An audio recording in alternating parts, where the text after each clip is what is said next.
આ બધી જ એક્સરસાઇઝ એક ક્વોલિફાઈડ ફિઝિયોથેરાપીના ધ્યાન હેઠળ થઈ રહી છે. જ્યારે તમે આ એક્સરસાઇઝ કરતા હોવ તો ધ્યાનમાં રાખશો કે તમારા કપડાં તમે એકદમ તમને ફાવે એવા પહેર્યા હોય અને તમારા પગના તમે જે પણ બૂટ ચપ્પલ પહેર્યા હોય એ પણ તમને ફાવે એવા હોય. એડીવાળા ચપ્પલ કે એવું કંઈ ના પહેરશો. તમને આ એક્સરસાઇઝ કરતા વખતે જ્યારે તમને લાગે ત્યારે તમારા પ્રમાણેનો વિરામ લઈ શકો છો અને બધી જ એક્સરસાઇઝ એકસાથે કરવાની જરૂર નથી.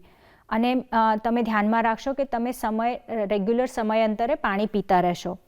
જો તમારે કોઈપણ મેડિકલ કન્ડિશન અથવા હેલ્થના ઇસ્યુ હોય તો તમે તમારા ડૉક્ટર સાથે આ વાત કરીને પહેલાં એક્સરસાઇઝ જણાવીને કરશો. તમને આ એક્સરસાઇઝ કરતાં જો કોઈપણ પ્રકારનું દુખાવો થઈ શકે કે કંઈ પણ થાય તો તમે ડૉક્ટરને એકવાર એક્સરસાઇઝ સૌથી પહેલાં બંધ કરશો અને ડૉક્ટરને બતાવીને એમની સલાહ પ્રમાણે આગળ કરશો. Hello, good morning. આજે આપણે અહીંયા ભેગા થયા છીએ લોવર લિમ્બની નીચેના પગ માટેની ફંક્શનલ એક્સરસાઇઝ, સ્ટ્રેન્થનિંગ એક્સરસાઇઝ માટે. અને અહીંયા મારી પાસે છે અતુલ અંકલ, તો આપણે એમની સાથે એક્સરસાઇઝ કરશું. અંકલ, તમારી એજ કેટલી છે? 72 વર્ષ છે. 72 વર્ષ, ઓકે. અને તમને પગના કોઈ તકલીફ કે કોઈ મેડિકલ કન્ડિશન ખરી? આમ તો નથી, પણ 10-15 વર્ષ પહેલા મારી નીકેપ મેં તોડી નાખી હતી. ઓકે, એટલે તમારી ડાબી ઢાંકણીમાં તમને થયેલું છે. કેટલા વર્ષ પહેલા? 10-15 વર્ષ પહેલા. 15 વર્ષ થઈ ગયા. હવે કોઈ દુખાવો ને એવું નથી? દુખાવો નહીં, પણ જરાક મૂવમેન્ટમાં જરાક તકલીફ પડે છે. ઓકે, તો આપણે અહીંયા એક્સરસાઇઝ કરીશું, પણ તમને કોઈ પણ પોઈન્ટ પર એવું લાગે કે તમને દુખે છે કે નથી ફાવતું તો મને જણાવજો.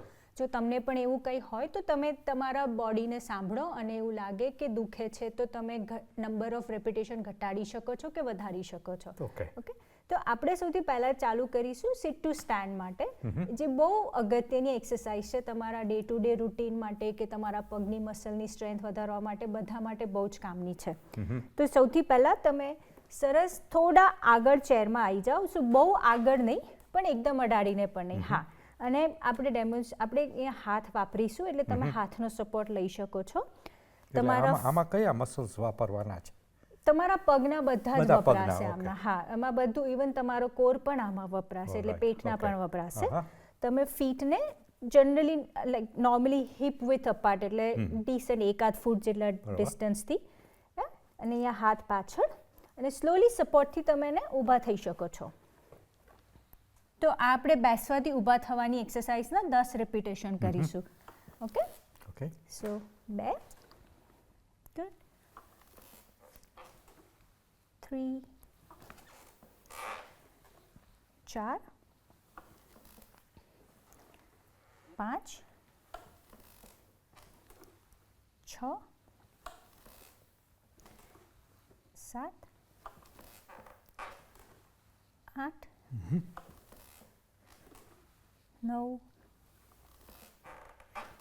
ને 10. હવે આમાં બહુ અગત્યની વસ્તુ ધ્યાન રાખવાની છે કે તમે જે પણ ખુરશી લો એને બહુ સ્ટેબલ સપોર્ટવાળી લેજો કે હલી ના જાય. અને બીજી વસ્તુ છે, જ્યારે તમે બેસવા જાઓ તો મેક શ્યોર કે તમારા હાથ તમે અહીંયા પકડી અને બેસવા જાઓ તો તમે ખુરશી પર બેસો કે તમને ખુરશી ક્યાં છે પાછળ ખબર પડે. તો આ બધી વસ્તુ ધ્યાનમાં રાખવા જેવી છે. અને તમે એકદમ ઝડપથી ઊભા પણ ના થાઓ, બિકોઝ એના લીધે તમને ચક્કર આવી શકે છે કે એવું કાંઈ પણ થઈ શકે છે. તો તમારો સમય લો અને શાંતિથી ઊભા થાઓ.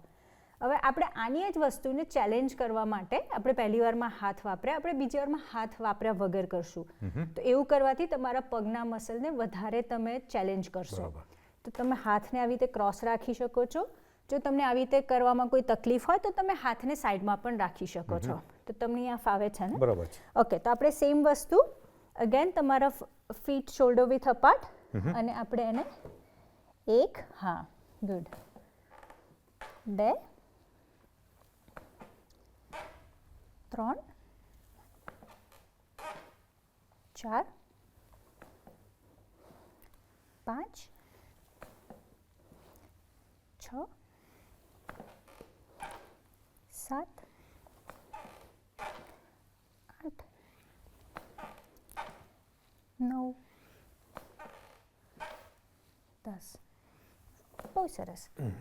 હવે આપણે એને ચેલેન્જ હજી વધારે કરીશું. તો તમને 10 ફાવે તો 10, તમને ફાવે તો તમે 12-15 પણ રાઉન્ડ કરી શકો છો આના. પણ આપણે હવે આને વધારે ચેલેન્જિંગ બનાવવા માટે આપણે એક પગને થોડો આગળ લાવીશું. બરાબર છે? આવું કરવાથી તમે આપણે બેલેન્સને આપણે વધારે ચેલેન્જ કરશું. તો પહેલી વાર આપણે અહીંયા હાથને પકડીને જોઈશું કે આપણને કેટલું ફાવે છે, બરાબર છે. તો ફરીથી આપણે 10 રેપિટેશન કરશું. 1 2 3 4 5 6 7 8 9 10.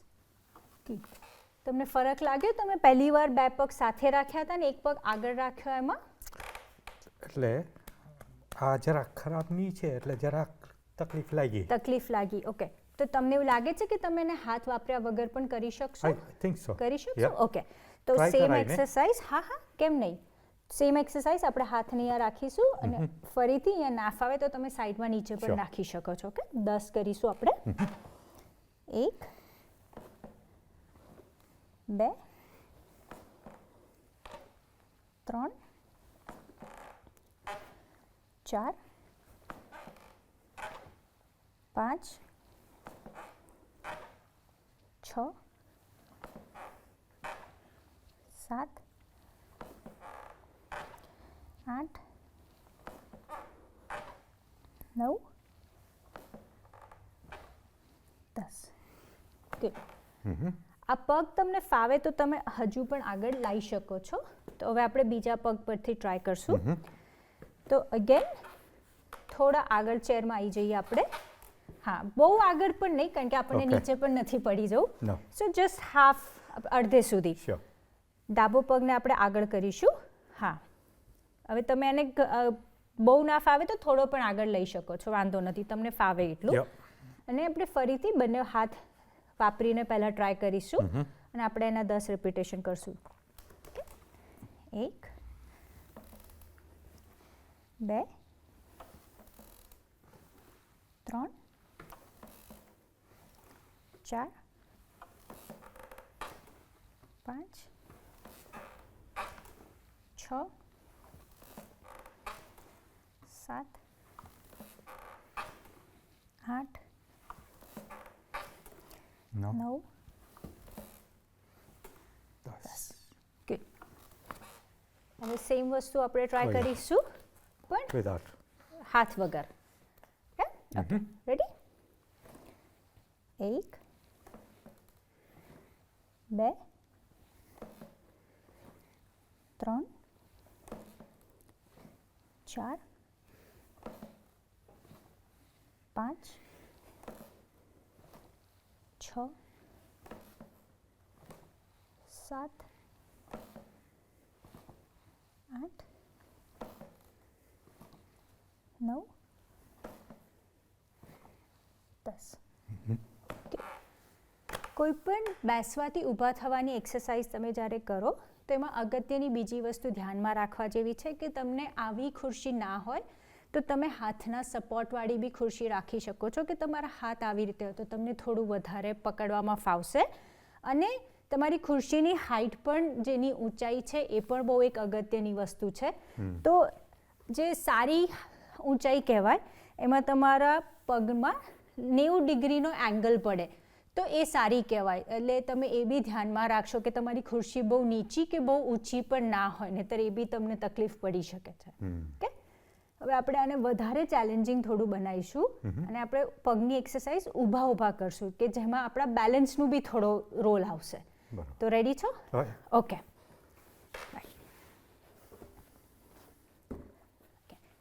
તો તમે છે ને ખાલી ખુરશીની પાછળ આવી જાઓ. એટલે આપણે ખુરશીને અહીંયા સપોર્ટ તરીકે વાપરીશું. તમે પણ ખુરશી છે કે કિચનનું પ્લેટફોર્મ છે કાંઈ પણ વાપરી શકો છો સપોર્ટ માટે. તો આપણે સૌથી પહેલાં કરીશું સરસ આપણા પગ બંને આપણા ટોઝ લાઇનમાં. ગુડ. આપણા હિપ જેટલા છે એટલા પહોળા અહીંયા હોલ્ડ કરીને આપણે થોડું નીચે જવાનો ટ્રાય કરીશું. ગુડ. અને આપણે એમાં 5 કરીશું. 2 3 4 5. ગુડ. હવે આમાં ધ્યાન રાખવાની એ વસ્તુ છે કે તમે જ્યારે એક્સરસાઇઝ કરો ત્યારે તમે તમારા ઢીંચણ છે ને ત્યાંથી વળવાનો ટ્રાય કરો. અમુક લોકો શું ભૂલ કરે છે એ આગળથી કમરથી વળીને નીચે જવાનો ટ્રાય કરે છે, તો એમાં તમારી કમરમાં દુખાવો થઈ શકે છે.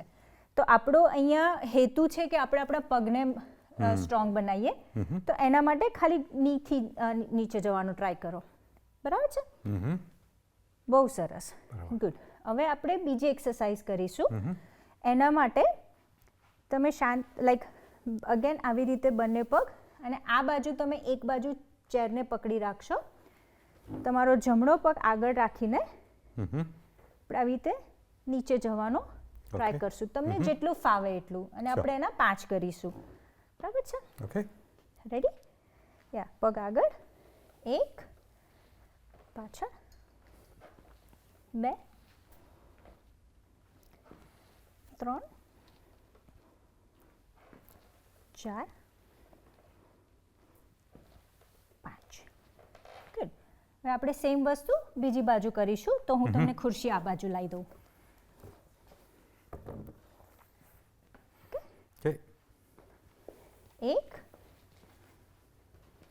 2, 3, 4. અમે અહીંયા 5 રિપીટેશન કર્યા, પણ તમને ફાવે તો તમે 5ના 10 પણ કરી શકો છો. બરાબર છે? હવે આપણે નેક્સ્ટ એક્સરસાઇઝ માટે ઓકે, ફરીથી તમારા બંને પગ સાઈડમાં, તો તમે ખુરશીને બંને હાથે પકડી લો અને ખાલી તમારા પગના પંજા ઉપર જવાનું છે. એટલે તમે જ્યારે ઉપર થશો, હા, તો અહીંયાથી આ ઊંચું કરવાનું. ગુડ. અને પછી નીચે. હા. અને હવે આપણે 5 કરીશું આવા. 2, 3, 4, 5. ફરીથી 5ના 10 પણ તમે કરી શકો છો, અને તમને વધારે એડ કરવું હોય તો તમે બંને હાથ છોડીને પણ કરી શકો છો. હાથ છોડીને. ગુડ. અને બીજું તમે આને વધારે હજી તમને થાય કે ના આ પણ બહુ સહેલું છે, તો તમે એને અહીંયા પકડીને કે હાથ છોડીને પણ અહીંયા ઉપર જઈને તમે અમુક સેકન્ડ હોલ્ડ પણ કરી શકો છો. બહુ સરસ. બરાબર છે? ઓકે. હવે નેક્સ્ટ માટે આપણે બંને પગના અંગૂઠાને એકબીજાની અંદર બાજુ કરી દઈશું. હા. તો સરસ આ પ્રકારનો વી શેપ બનશે આપણા પગ વચ્ચે. અને ફરીથી આપણે એને તમે અહીંયા પકડી લેશો અંકલ. હા. અને આપણે એને ઉપર જવાનું. હા. અને આપણે 5 કરીશું એવા. 2, 3, 4, 5. ગુડ. અને બીજી નેક્સ્ટ એક્સરસાઇઝ માટે આપણે બંને એડીને નજીક લાવી દઈશું, અને ફરીથી પકડીને 5. 1, 2, 3, 4, 5. બહુ સરસ. તો આ અમે બધી પગની એક્સરસાઇઝ તમને બતાવી અહીંયા, અને આપણે દરેકના 5 કે 10 રાઉન્ડ કર્યા. તમે તમારી તાકાત પ્રમાણે 5, 10 તમને ફાવે એવી રીતે કરી શકો છો. પણ બહુ જ અગત્યની વસ્તુ છે કે દરેક એક્સરસાઇઝ પછી તમે તમારી જાતને 10 સેકન્ડ જેટલું બ્રેક આપો, એકદમ ફટાફટ ના કરશો. અને thank you for watching the video.